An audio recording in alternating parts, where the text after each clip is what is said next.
Michael Singer, so glorious to be able to sit and have a conversation with you today. You know, I have probably given, I couldn't count the number of untethered souls I have given over the years. It's one of the most important books, I think, of my spiritual growth and development. And now you've written a sequel called Living Untethered Beyond the Human Predicament. And here we are in 2022. The last time you and I spoke was 2012. And the world looks a lot different than it did in 2012. Why was now, you thought, the right time to write a sequel to The Untethered Soul? There are questions that come in from people who are so sincere with The Untethered Soul. And we get a lot of questions and a lot of comments on how well everybody's doing. And it was just obvious that we can go another level deeper and just make sure that it's clear. And so to me, people should write books when they have something to say. And that time came. You quote the great 13th century Persian poet Rumi saying, "Yesterday I was clever, so I wanted to change the world. Today I am wise, so I'm changing myself." And that seems to me to be the through line of this book. Would you agree? Changing ourselves or adapting to what is. Absolutely. Eventually you figure out that I am the problem, all right? I think my favorite line in that book is, the moment in front of you is not bothering you. You're bothering yourself about the moment in front of you. Oh, that's one of my favorite lines too. If you contemplate that, you see you got some work to do on yourself. Yeah. The moment in front of you is not bothering you, ever. It's what you're thinking about and angsting about the moment that's in front of you. So let's talk about that voice inside the head that you so profoundly made clear to us in The Untethered Soul.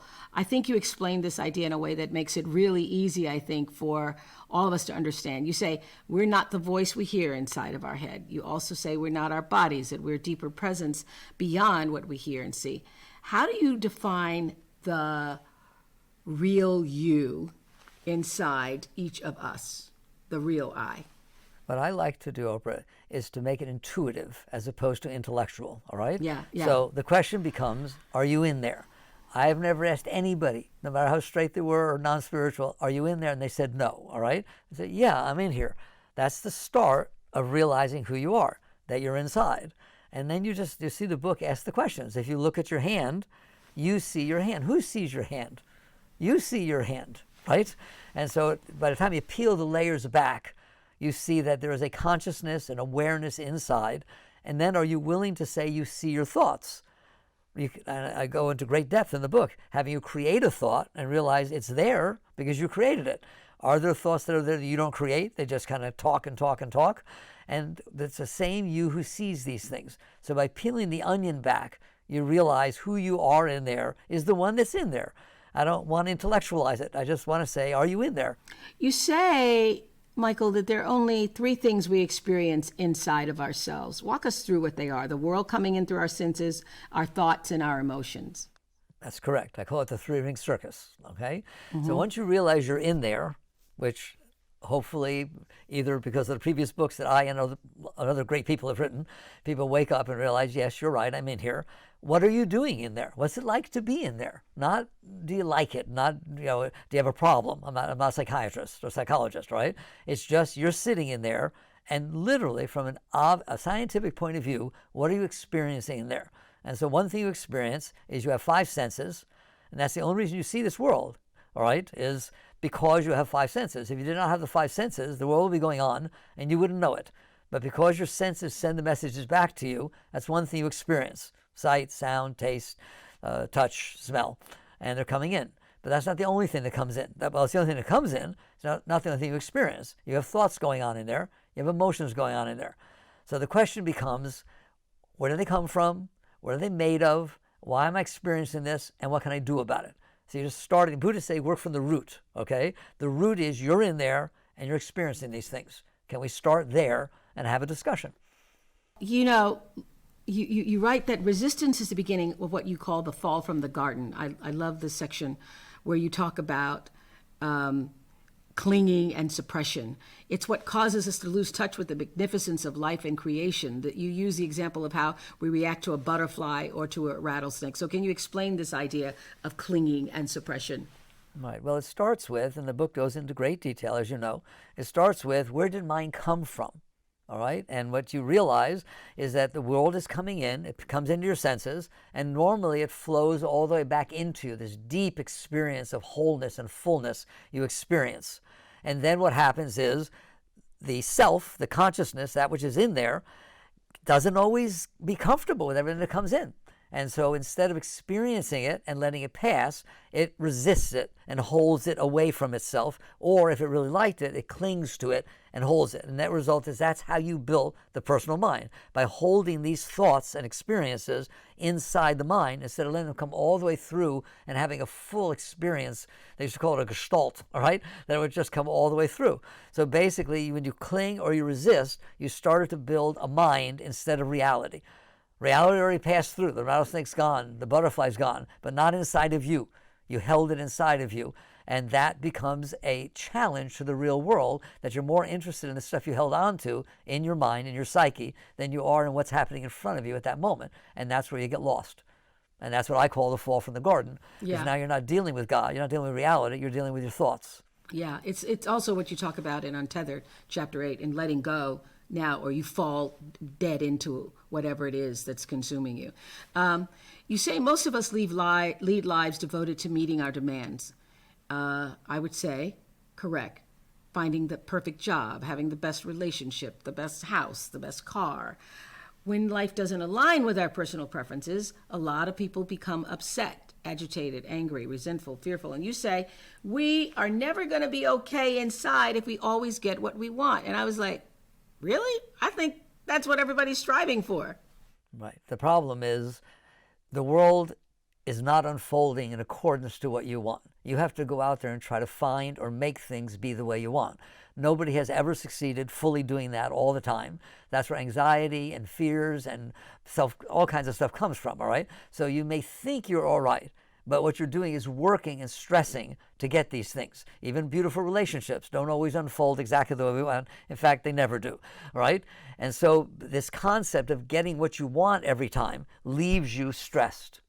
Because if you feel that's the only way I can be okay is to get what I want, whereas there's a much higher way to be okay, and that is to be okay. Instead of don't make a mess of your mind and then try to match it with the world, clean up inside and feel the joy and natural high that you have inside, and then you can enjoy the world however it unfolds.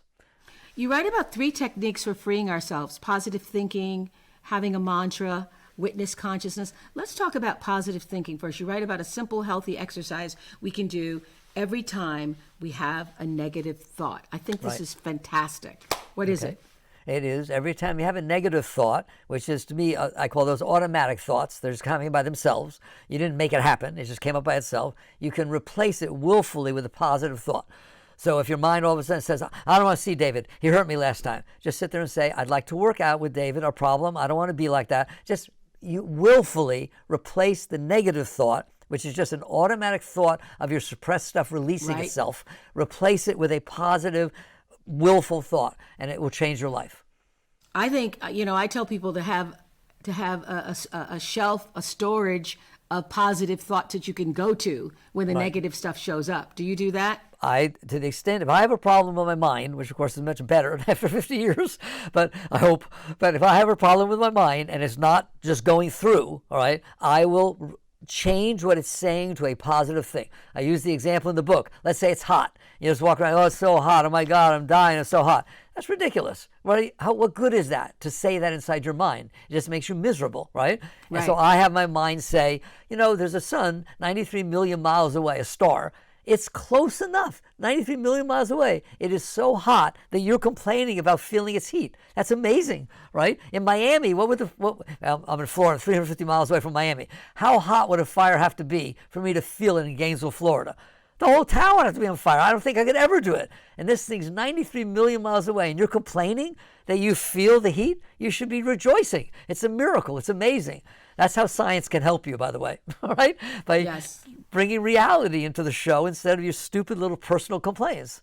You also mentioned mantras. You believe in mantras. How do mantras help us? It's basically saying you can replace your negative thoughts with a positive thought, but that's a lot of work, okay, to do that all the time. You can also, have you ever noticed that you can have a song going on in your mind by itself that you can't even stop if you try to? Right. What if instead of a song, it was saying, I love God, or I'm the happiest person in the world, I'm the happiest person in the world. That's a mantra too, by the way, all right? I'm always okay, I'm always okay. And that got instilled in a deeper layer of your mind than the one that's doing the silly talking, right? And the next thing you know, it's going on all the time. It's just sitting there reminding you without any effort. You don't have to replace it with a positive thought. It's already going on in there because you just repeated it over and over again during your meditation time or during driving. Yeah. My favorite that I've taught my girls over the years is, things are always working out for me. There you go. Things are always working out for me, because things always do. That's and right. I think if most people listening to us right now, if you're still here, if you're still standing and you're a full-blown adult and been through some stuff, things are always working out for you. So that is one that you can repeat to yourself and actually believe. But let's get back to the surrender thing again, because I think the thing that causes most people such anxiety in the world, such stress, such angst all the time, is not being able to accept the present moment. That's right. And you talk a lot about this, about being able to release yourself into what actually is, which we've talked a little bit about before. But can you talk more about that, about the misery caused by not accepting what is? Well, the reality, one of the phrases, sentences in the book, which I really like, says, right, no one has ever been able to make something not happen that already happened. Period. You may not want it to happen again, right? You may do whatever you want. But if it happened, it's over. That's real, all right? So you only have a choice, all right? Either you resist or you accept. Again, you write down it's simple stuff, right? If it already happened, somebody said something, either you resist it or you accept it. Where do you see the difference? If you resist it, it causes all kinds of trouble inside of you. It hits all the stuff from before. All kinds of disturbance happens inside. If you start off by saying, well, at that moment, it's reality. That's what they said. I can handle that. I can accept that. Doesn't mean I'm not going to do anything about it. It doesn't matter if I'm going to work with it. But my starting position is not one of reactive resistance. That will change your life. In the process, we mentioned this a moment ago, of releasing or letting go, you recommend practicing with simple things you call the low-hanging fruit. Can you give us some more examples of the low-hanging fruit? Yeah, one thing I found really early in my growth was that he is really sensitive about the weather, right? Certain time, he likes it between 68 and 72, with the humidity below 50%, the wind between, 2 and 5, right? That's crazy, right? Therefore, you're not okay in all the other things. Why did it have to rain today? Oh my God, the wind's blowing my hair, I just had it done. All kinds of complaints about the weather. So let's start with the weather. What good did any one of those complaints do? And the answer is nothing. It didn't change the weather. Why are you doing it then? Why are you doing it? Would you eat food that made you sick and do it over and over again? No, right? You would try to eat a way that makes you feel good. Those thoughts do nothing good. I call them 100% a cost-benefit analysis, 100% cost, 0 benefit. All right, you're a business person, all right? Would you pick a offer that was 100% cost and 0 benefit? That's what complaining about the weather does. That's a low-hanging fruit. What do you mean? Work with it. Don't get into it. Realize you're hurting yourself by complaining about something that you can't change, and there's nothing wrong with it. It's just weather. Give me a break. That's what I mean by low-hanging fruit. I love it. I think what you write on page 138, so powerful. There's one message here. It's this one, because after interviewing thousands of people, I have found that the common denominator is everyone just wants to be okay. And you write, every single moment of your life, you're either naturally enjoying what is or letting go of what's keeping you from enjoying what is. If you let go of the wants and fears that are limiting you, you'll always be okay. Letting go of yourself instead of serving yourself is the real paradigm shift. You say this is the way we merge our worldly life and our spiritual life. How so? Well, once you catch on that the name of the game, meaning the meaning of your life, is not to get what you want, because what you want is what you don't have inside. You're not filled. If the energy is flowing inside, I'm sorry to tell you, or glad to tell you, there is no want. You're whole and complete within yourself, and that's what you're experiencing all the time. Great joy, great love. If you're not feeling that, it's because you blocked that. So what the blockage tells you to do is, I need this, I need that, I need this to change, I need a new house, I need a new car, I need to be better than this person, I need compliments, all right? Because they're compensating for what you're missing inside. Once you catch on that that is not the highest way to live, okay? The highest way to live is to get rid of those blockages so you feel the joy and the love, and that's the paradigm shift. One way is I need to find things that will compensate for why I'm not okay. And the other is I'm going to get rid of these blockages inside that are making me not be okay. Those are the two choices you have in your life. You and I share the same belief about intention as a daily practice. I learned that from Gary Zukav many years ago. And you say, we can't control the physical world, but inside our minds, there are no limitations. We can set an intention every morning to let go of what is blocking us. Be intentional about that. Explain that a little further. I'm saying that's the meaning of your life. The meaning of your life is to let go of the darkness, the disturbances, and the blockages that you've stored inside of you. As you do, you become a higher being, and you can share. Then you are a giver instead of a taker. Most people are out there, you know what I'm saying, having to need things to be their way. That's taking, okay? Yeah. When you become wholer inside, light, joy, love is coming off of you. You are giving to everything in life. And your intention has to be, that's what I want to do with my life. So I know a lot of people are listening to us, Michael, who are familiar with Untethered Soul, who've read your books, who are familiar with this kind of thinking. But if you're somebody who's just hearing us for the first time and this sounds absolutely crazy to you, it's because you haven't come to terms with the fact that you are not your thoughts. So this whole principle only works, everything Michael Singer is saying in Living Untethered and in The Untethered Soul, is based on you understanding that you are not your thoughts, that you actually are the awareness of those thoughts. You control the thoughts don't control you. Otherwise, I know, I'm trying to listen for all the people who are listening around the world who are like hearing this for the first time, like, what is this guy talking about? So it only works if you understand that fundamentally.